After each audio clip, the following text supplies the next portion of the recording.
action let's go 저 건물을 찾으러 Mekanisme transport melalui membran plasma.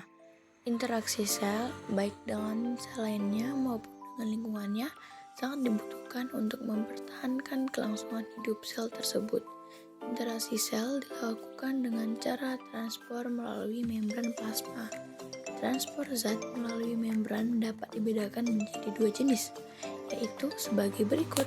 Nah, ini gambar mekanisme transportasi pada membran sel, yaitu transport pasif dan transport aktif.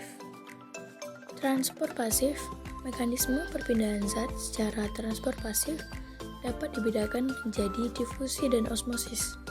Difusi dapat dibedakan menjadi tiga, yaitu difusi sederhana, difusi melalui protein channel, dan difusi melalui protein carrier atau difusi terfasilitasi.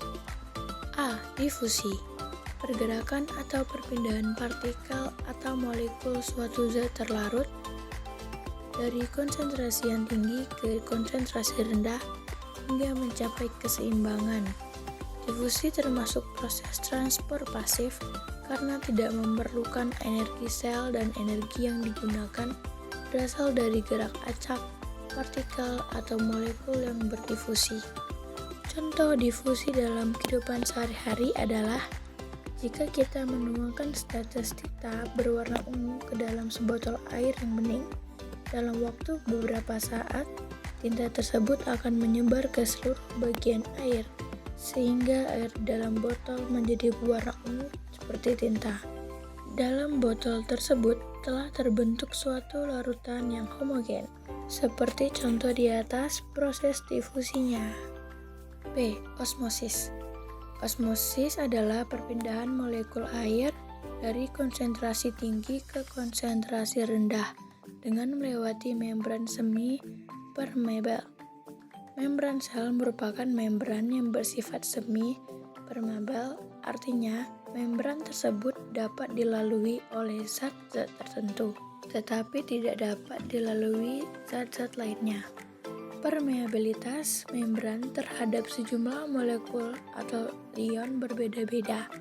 Contoh dari osmosis yaitu ditunjukkan pada gambar nomor 7, yakni dua larutan gula yang berbeda konsentrasi dipisahkan oleh membran berpori, yang permeabel terhadap air tetapi tidak permeabel terhadap zat terlarutnya, atau gula. Air berdifusi dari larutan hipotonik ke arah larutan hipertonik dan menyebabkan pengurangan konsentrasi larutan gula. Arah osmosis hanya ditentukan oleh perbedaan konsentrasi zat terlarut total. Dalam hal ini dikenal ada tiga istilah terkait dengan konsentrasi zat terlarut sebuah larutan, yaitu larutan hipertonik, isotonik, dan hipotonik. Larutan dengan konsentrasi zat terlarut yang lebih tinggi disebut hipertonik. Larutan dengan konsentrasi yang lebih rendah disebut hipotonik. Sedangkan larutan dengan konsentrasi zat terlarut sama disebut isotonis. Ada kalanya proses osmosis dapat membahayakan sel. Sel yang mempunyai sitoplasma pekat berarti konsentrasi air rendah. Jika berada dalam kondisi hipotonis, akan kemasukan air hingga tekanan osmosis sel menjadi tinggi. Keadaan yang demikian dapat memecahkan sel tersebut. Dikatakan sel tersebut mengalami lisis, yaitu hancurnya sel karena rusaknya atau robeknya membran plasma. Sebaliknya, jika sel dimasukkan ke dalam larutan hipertonis dibandingkan sel tersebut, maka air di dalam sel akan mengalami osmosis keluar sel. Sel akan mengalami krenasi yang menyebabkan sel berkeriput karena kekurangan air. Transport aktif. Transport aktif merupakan perpindahan molekul dari daerah berkonsentrasi rendah ke konsentrasi tinggi atau melawan gradien konsentrasi. Sumber energi untuk transport aktif adalah energi metabolik yang dihasilkan oleh sel dalam bentuk ATP. Selain memerlukan energi, transport aktif memerlukan molekul pembawa yang berupa protein membran. Transport aktif meliputi pompa ion, kotransport, dan endositosis, eksositosis. Yang pertama, pompa ion.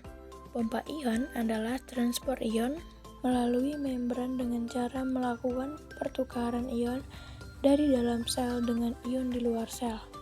Transport dilakukan oleh protein transport yang tertanam dalam membran plasma menggunakan sumber energi berupa ATP. Contoh pompa ion yaitu pompa ion natrium, kalium pada sel hewan. Sel hewan memiliki konsentrasi ion K+ lebih tinggi dari ion Na+, jauh lebih rendah dibandingkan dengan lingkungannya. Membran sel hewan mempertahankan konsentrasi ion melawan gradien konsentrasi dengan memompa ion Na keluar dan ion K+ masuk ke dalam sel. 2. Kotransport. Kotransport adalah transfer aktif dari zat tertentu yang dapat menginisiasi transport zat terlarut lainnya. Kotransport dilakukan oleh dua protein transport dengan energi berupa ATP. Contohnya kotransport yaitu pompa proton yang menggerakkan transport sukrosa pada sel tumbuhan. Yang ketiga, eksositosis, endositosis. Eksositosis ialah perpindahan molekul dari dalam ke luar sel, merupakan pengangkutan molekul di dalam sel melalui pembentukan vesikula. Endositosis ialah perpindahan molekul dari luar ke dalam sel yang termasuk dalam endositosis, yaitu pinositosis, jika yang ditransport berupa larutan dengan melalui perbentukan gelembung-gelembung kecil. Nah, ini adalah sebuah gambar proses eksositosis dan proses endositosis. Dari materi tadi, kita dapat membedakan suatu perbedaan dari transport aktif dan transport pasif, yaitu kalau transport aktif memerlukan energi seluler sangat efektif, terjadi dalam suatu arah, proses cepat, memerlukan protein pembawa. Sedangkan transport pasif tidak memerlukan energi seluler, sebagian tidak efektif, terjadi dalam dua arah, tidak dipengaruhi oleh dua suku, proses cukup lama, protein pembawa tidak terlibat. Kesimpulannya, membran plasma merupakan antarmuka sel dengan lingkungannya, karena bagian dalam lapisan lipidnya bersifat hidrofobik. Membran plasma tidak dapat ditembus ion dan sebagian besar molekul yang larut dalam air. Akibatnya, molekul-molekul tersebut hanya dapat melewati membran melalui saluran transmembran, pembawa, dan pompa.